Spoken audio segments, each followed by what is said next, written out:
Baspa supremo Mayawati पर रह रहकर विपक्ष ये आरोप लगाता रहा कि मायावती की बसपा एनडीए दल के साथ आंतरिक रूप से मिली हुई है, इनकी कोई साठगांठ हो रखी है, जिसकी वजह से बसपा इस बार अकेले चुनाव लड़के सपा और कांग्रेस के कैंडिडेट का खेल खराब करेगी। और सबको पता है कि फिर विपक्ष काफी सीटों पर वोट परसेंटेज बढ़ने की वजह से हार का सामना करेगा और इसमें मायावती की बसपा की पूरी जिम्मेदारी होगी। ऐसा कई नेताओं ने कहा, यहाँ तक कि शिवपाल की बात कर ले, रामगोपाल यादव की बात कर ले, डिम्पल की बात कर ले, ऐसे कई नेताओं ने बयानबाजी करी।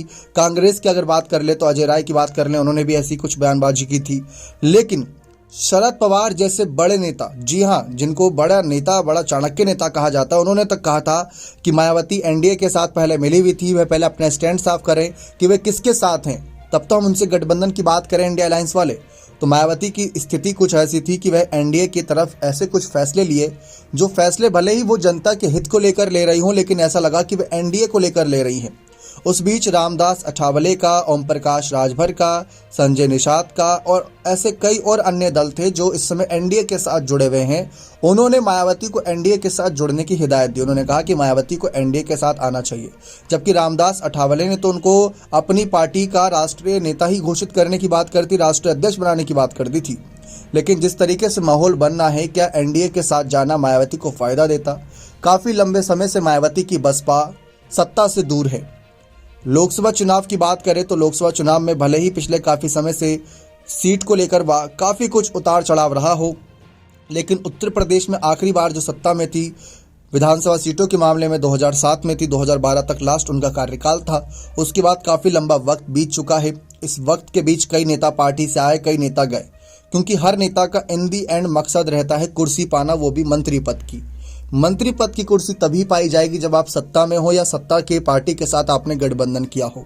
लेकिन मायावती ने फिलहाल इन दोनों से ही दूरी बनाए रखी और मायावती अभी तक सत्ता का जिस तरीके से लाभ नहीं ले पाई पिछले काफ़ी सालों से, साफ नज़र आ रहा है कि उनकी पार्टी के नेताओं के बीच इसी बात को लेकर काफ़ी भगदड़ मची हुई है।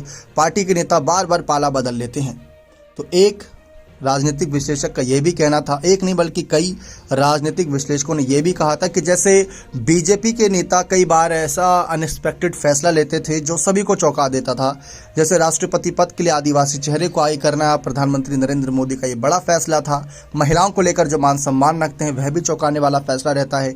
ठीक ऐसे ही कयास लगाए जा रहे थे कि अगर मायावती भी एनडीए का हिस्सा बनती तो उनको काफ़ी बड़ी जिम्मेदारी दी जा सकती थी पार्टी के द्वारा। आप भी जानते हैं कि मायावती की बसपा कई बार मुख्यमंत्री पद तक अगर मायावती पहुंची हैं, बसपा का बीजेपी के साथ जो अलायंस रहा वह किसी से छिपा नहीं।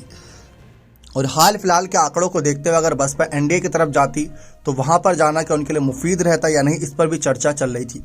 फिलहाल मायावती ने तो एनडीए और इंडिया दोनों से ही दूरी बनाए रखी, लेकिन देखा जाए तो एनडीए अलायंस वाले ये नहीं कहते कि मायावती बीजेपी के लिए खिलाफ काम कर रही हैं या इंडिया दल के लिए काम कर रही हैं, बल्कि इंडिया दल वाले ये कहते हैं कि मायावती की बसपा फिलहाल एनडीए के लिए काम कर रही है साठगांठ के तरीके से, और आंतरिक इनका गठबंधन हो रखा है। किसी दिन वो गठबंधन खुलकर भी सामने आएगा, तो क्यों ना मायावती एनडीए की तरफ चली जाती, लेकिन फिलहाल वे अकेले चुनावी रण में खड़ी हैं। क्या आपको लगता है कि सचमुच ऐसा कोई दबाव नजर आ रहा है कि एनडीए के साथ ना जाना या जाना बाद का फैसला हो सकता है? क्योंकि आज नहीं तो कल अगर मायावती की बसपा अच्छी सीट निकाल लेती है तो तब भी किसको समर्थन करेंगी, इस पर भी काफ़ी कुछ निर्भर कर रहा है। बने रहे चैनल के साथ। बहुत बहुत धन्यवाद।